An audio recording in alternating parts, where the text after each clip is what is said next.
what I do for a living, I love what I do, right? I'm in the creative industry, and for me, it's like, having fun. And I think that's very important, right? And so when I look at, okay, what is it that I want to do that I want to give back?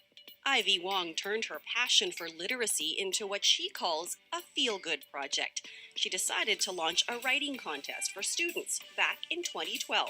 And so I hone into what's important to me, my priority, like creativity, youth, literacy, and then I decided that because one of my company is a digital publishing company, so I thought, well, why don't we have a writing contest for grade school kids?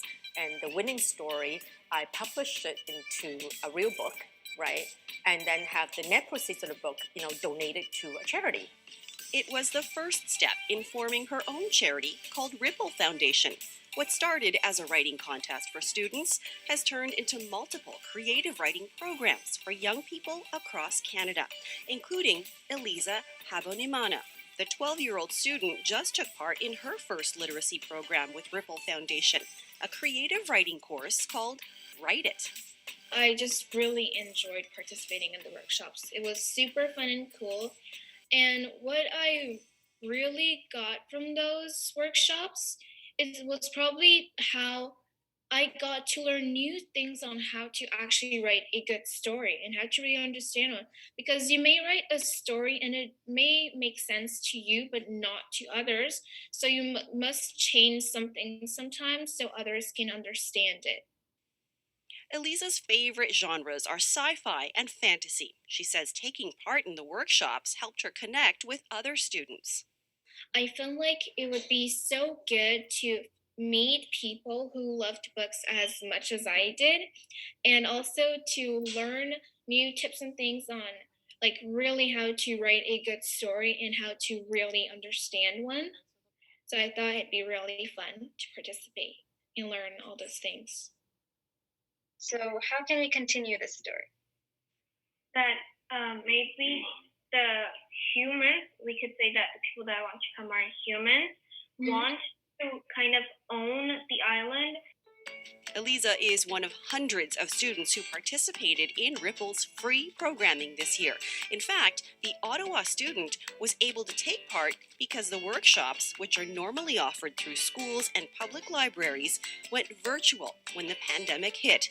That allowed Ripple to reach many more students than normal, and it also gave a boost to the Kids Write for Kids Creative Challenge. So this year we had 685 entries, like from 10 provinces and 1 territory participated. So how does that compare to past years? It doubled. Like in the previous year, we get around an average of about 330 entries, and this year it just like gone up, right? Which was really, really, really good, and it was phenomenal. And we just announced the 2 winners, grade 8s. One happened to be a collection of poetry, which is really, really nice. I mean, that's why we call Kids Write for Kids Creative Challenge, not short story writing contest, because kids can submit, poetry. So it's a collection of 20 poetry. It's beautifully written, okay, beautifully written. And the other winner, okay, it's a short story. It's in a dystopian world, and it's a page turner. It's very, very well written. It's a short story, and both of them are great students, and winners happen to be in Ontario. Right, and so this talent is coming from school-aged kids. Public schools, yep. And public schools. In public schools. So, which makes me curious about, how you find the talent, and speak to maybe how it's gone untapped for so long. Like it seems like it's out there. It is out there, and I think having done this 9 years now, right? I can say that from the volunteers I work with that goes in filtering the entries, and also the judges. I mean, some of the judges we have, they've been judging in the previous year as well, and they all concur that every year the entries gets better and better. Ripple Foundation also started a blog for older students to share their own experiences about anything and everything with other young people. They have enough content now to publish a new blog weekly. We work with them and discuss what they want to write, and they can earn up to 5 volunteer hours. And some of the students, they want to write for us. It's not because of the volunteer hours. They don't really care. They'll tell me that we've gotten my volunteer hours. I just want to write. We also have students that share, like, what was the first time having stress, because, like, mental illness is such a big thing now for the students, right? So I remember there was a student that was grade 8.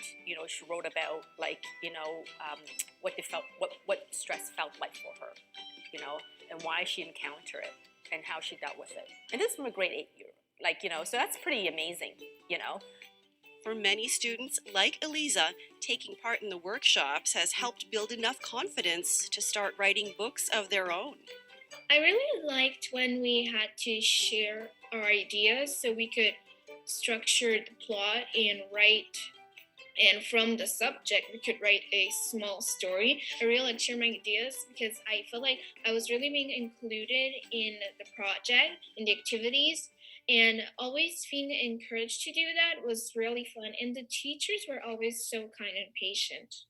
What does that say to you about where literacy may be among young people in Canada? Well, I think it has always been there, but there just hasn't been a lot of programs to facilitate and to encourage, the students. It's great to see these happy faces, from parents to students to teachers to the volunteers. And I think this is the intrinsic value that our volunteers and myself, that's why we do what we do, right? Is this intrinsic value that, because we are 100% volunteer run, right? And I want to maintain that, and we want to maintain this level because, the seed of this is it's a feel-good project. And I want to make sure that will continue, as a feel-good project.